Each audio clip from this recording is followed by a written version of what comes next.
નમસ્કાર દર્શક મિત્રો, બ્રેકિંગ ન્યૂઝમાં આપનું હાર્દિક સ્વાગત છે. આપ જોઈ રહ્યા છો ગુજરાત ન્યૂઝ 24.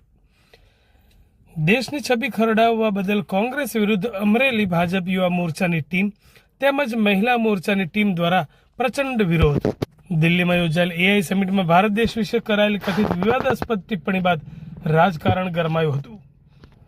રાહુલ ગાંધી અને યુથ કોંગ્રેસની માનસિકતાને દેશ વિરોધી ગણાવી ભાજપ પ્રદેશ મહિલા મોરચા દ્વારા આજે અમરેલીમાં ઉગ્ર વિરોધ પ્રદર્શન કરવામાં આવ્યું હતું.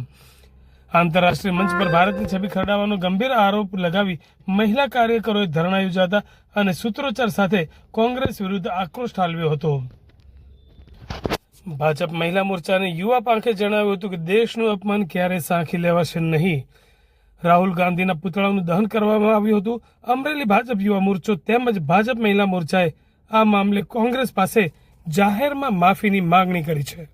વિરોધ ન થાય, વિરોધ કરવાની ઘણી સિસ્ટમ હોય છે અને અલગ અલગ વ્યવસ્થા હોય છે, પરંતુ અન્ય દેશોના વડાઓની વચ્ચે જઈને આપણા દેશને બદનામ કરવો કેટલા અંશે વ્યાજબી છે.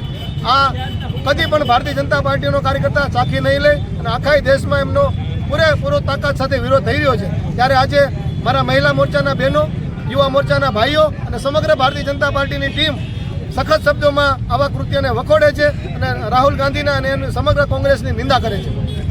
દિલ્હીમાં યોજાયેલ એઆઈ ઇમ્પેક્ટ સમિટમાં વિશ્વભરના આગેવાનો, નેતાઓ ઉપસ્થિતિમાં કોંગ્રેસે જે એની મેલી મુરાદ જતી કરી છે, આખા દેશને બદનામ કરવા માટેનો જે પ્રયાસ કર્યો છે, રાહુલ ગાંધીના નેતૃત્વમાં યુવા કોંગ્રેસના કાર્યકર્તાઓએ ઉઘાડા શરીરે એઆઈના સમિટ ઉપર જઈને વિરોધ કરીને ભારત દેશનું માથું શરમથી ઝુકાવી દીધું છે.